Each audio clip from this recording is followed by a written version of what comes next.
ಮೈಸೂರಿನ ಶಿಲ್ಪಿ ಅರುಣ್ ಯೋಗಿರಾಜ್ ಅವರ ಕುಟುಂಬದಲ್ಲಿ ಸಂತಸ ಸಡಗರ ಮನೆ ಮಾಡಿದೆ. ಸದ್ಯ ಅರುಣ್ ಯೋಗಿರಾಜ್ ಅವರ ನಿವಾಸದ ಮುಂಭಾಗದಲ್ಲಿ ಶ್ರೀರಾಮನನ್ನ ಪ್ರತಿಷ್ಠಾಪಿಸಿ ಪೂಜೆಯನ್ನ ಸಲ್ಲಿಸಲಾಗ್ತಿದೆ. ನಿಜಕ್ಕೂ ನೀವು ಇಲ್ಲಿ ದೃಶ್ಯದಲ್ಲಿ ಗಮನಿಸ್ತಿರ್ಬೋದು, ಅಯೋಧ್ಯೆಯಲ್ಲಿ ಶ್ರೀರಾಮ್ಲಲ್ಲ ಮೂರ್ತಿಯ ಪ್ರಾಣ ಪ್ರತಿಷ್ಠಾಪನೆ ಆಗ್ತಿದ್ರೆ, ಮತ್ತೊಂದೆಡೆ ಗುಜ್ಜೇಗೌಡನಪುರದಲ್ಲಿ ಭೂಮಿ ಪೂಜೆ ನೆರವೇರಿತು. ಮೈಸೂರಿಗೆ ಸಂತಸ ದುಪ್ಪಟ್ಟಾಗ್ತಿದೆ. ಇದರ ನಡುವೆ ಅರುಣ್ ಯೋಗಿರಾಜ್ ಅವರ ಮನೆ ಮುಂಭಾಗದಲ್ಲಿ ಅವರ ಅಣ್ಣ ಸೂರ್ಯಪ್ರಕಾಶ್ ಅವರು ಶ್ರೀರಾಮನ ಮೂರ್ತಿಯನ್ನ ಇಟ್ಟು ವಿಶೇಷ ಪೂಜೆಯನ್ನು ಸಲ್ಲಿಸಿದ್ದಾರೆ. ಇನ್ನು ಕುಟುಂಬಸ್ಥರೆಲ್ಲರೂ ಕೂಡ ಮನೆಗೆ ಆಗಮಿಸಿ ಸಂಭ್ರಮ ಸಡಗರದಲ್ಲಿ ತೊಡಗಿಕೊಂಡಿದ್ದಾರೆ. ಜೊತೆಗೆ ಸಿಹಿ ತಿನಿಸುಗಳನ್ನು ತಿನ್ನುವ ಮೂಲಕ, ಪರಸ್ಪರ ಸಿಹಿಯನ್ನು ಹಂಚಿಕೊಳ್ಳುವ ಮೂಲಕ ತಮ್ಮನ ಕಾರ್ಯಕ್ಕೆ ಮೆಚ್ಚುಗೆಯನ್ನು ವ್ಯಕ್ತಪಡಿಸಿದ್ದಾರೆ. ನಮ್ಮ ಜೊತೆ ಈ ವಿಚಾರ ಕುರಿತು ಮಾತಾಡಲಿಕ್ಕೆ ಖುದ್ದು ಅರುಣ್ ಅವರ ಅಣ್ಣ ಸೂರ್ಯಪ್ರಕಾಶ್ ಅವರು ಇದ್ದಾರೆ. ಅವ್ರನ್ನ ಮಾತಾಡ್ಸೋಗ್ತೀನಿ. ಸೂರ್ಯಪ್ರಕಾಶ್ ಸರ್, ನಮಸ್ತೆ.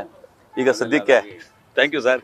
ಈಗ ಸದ್ಯಕ್ಕೆ ಶ್ರೀರಾಮನನ್ನ ಇಲ್ಲಿ ಕೂಡ ಪ್ರತಿಷ್ಠಾಪನೆ ಮಾಡಿದ್ರಿ, ಏನಿದ್ರ ವಿಶೇಷ ಸರ್? ಸರ್, ಮೊದಲನೇದಾಗಿ ನಮ್ಮ ಮೈಸೂರಿನ ನಾಡ ದೇವತೆ ಅಥವಾ ಅಧಿದೇವತೆ ಅಂತ ಹೇಳ್ಬೋದು, ಚಾಮುಂಡೇಶ್ವರಿ ತಾಯಿಯನ್ನು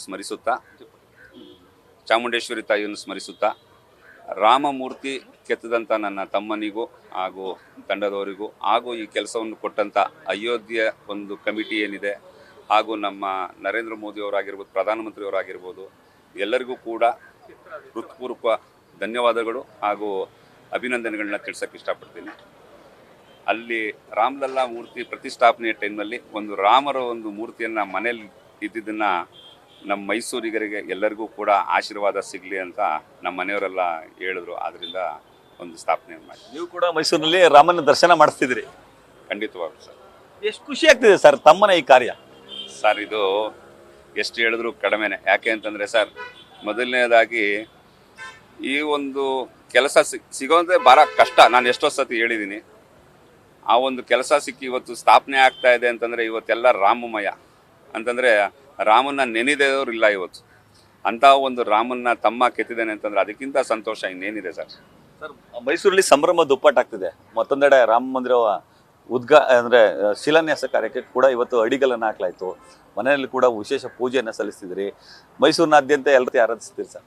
ಸರ್, ಇದಕ್ಕೆ ಮೊದಲನೇದಾಗಿ ಒಂದು ಕಾರಣಕರ್ತರಾದಂಥ ನಮ್ಮ ಪೂಜ್ಯ ಬಿ ಬಸವಣ್ಣ ಶಿಲ್ಪಿಯವರು, ಪುಟ್ಟಮ್ಮನವರು, ಹಾಗೂ ದೇವರು BS ಯೋಗಿರಾಜ್ ಶಿಲ್ಪಿಯವರು, ನಮ್ಮ ತಾಯಿ ಸರಸ್ವತಿಯವರು, ಇವರ ಒಂದು ಕೃಪಾಶೀರ್ವಾದ ಮತ್ತು